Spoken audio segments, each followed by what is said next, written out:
Sir अपना परिचय दो जी पहले आप। मैं डॉक्टर राजकुमार यादव, राष्ट्रीय अध्यक्ष, राष्ट्रीय संयुक्त मोर्चा, united front for truck transporters and Sarathi associations.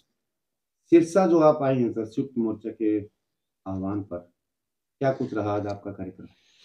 Sirsa actual में हम लोग नहीं हैं, हम लोग एक क्रम में अभी उड़ीसा से निकल के झारखंड बिहार होते हुए वहाँ जो बंद का चल रहा है उसको पूरा करते हुए उस आंदोलन को जारी रखने के लिए, क्योंकि आप लोगों ने, आप भी आम जनता से पूछेगा तो कंफ्यूज है कि एक्चुअल में हड़ताल जारी है या हड़ताल चल रहा है, मतलब हड़ताल टूटा तो नहीं है। तो इस कन्फ्यूजन को दूर करने के लिए हम लोगों ने पंजाब में एक कल मीटिंग बुलाया था पटियाला में चन्नो टोल प्लाजा पे, और हजारों की संख्या में वहाँ सारथी भाई और परिवहन उद्योग के लोग जुटे थे। वहाँ ये निर्णय लिया गया कि इस आंदोलन को बंद नहीं करना है जब तक कि सरकार इसे वापस नहीं लेती, इस काले कानून को। तो इसी क्रम में अभी सिरसा है। आगे की रूपरेखा क्या रहेगी सर, अगर ये केंद्र सरकार ने आपकी कानून वापस नहीं लिए? अंतिम दौर तक हम लड़ेंगे इसे, चाहे किसी भी रूप में हो। किसान आंदोलन भी हुआ था सर, ऐसा ही एक कानून किसानों के विरोध में भी केंद्र सरकार लेके आई थी, और अब ड्राइवर भाइयों के भी लेकर आई है। तो आप क्या देखते हैं दोनों आंदोलन को भी? आपका किसान आंदोलन की तरह ही उग्र होगा या शांतिपूर्ण आपका आंदोलन चलेगा? आपने एक बात गौर किया होगा, ये पूंजीपतियों की सरकार है। आपने कभी ऐसा कोई विरोध देखा कि किसी मॉल मालिक के समूह ने किया हो, उनके चैम्बर ने किया हो, फिक्की ने किया हो, सीआईआई ने किया हो? ऐसा कुछ नहीं है। ये गरीबों की दमनकारी सरकार है, जो गरीबों को चोट पहुंचाती है, ऐसे कानून लाती है, वो सरकार है। ये गरीबों पे अत्याचार वाली सरकार है। किसान किस श्रेणी में आते हैं? गरीब श्रेणी में आते हैं। मजदूर किस श्रेणी में आते हैं? गरीब श्रेणी में आते हैं।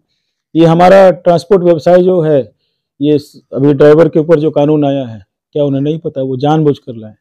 ये एक बहुत बड़ा षड्यंत्र है ये अडानी अंबानी के लिए। मैं जिम्मेदारी के साथ कहता हूँ, आप लोगों को आने वाले समय में पता चलेगा। ये परिवहन व्यवस्था को भी अपने कब्जे में लेना चाहते हैं, आधा ले चुके हैं। जो बचा है, जो जनता से सीधे जुड़ाव में है, सिंगल मोटर मालिक, उनको दबाने के लिए यह कानून लाया गया है। सर अभी हाल ही में कुछ महीने पहले कांग्रेस के बड़े नेता हैं राष्ट्रीय स्तर पर राहुल गांधी जी ने भी ट्रक में यात्रा की थी सर, उसको आप किस नजरिए से देखते हैं?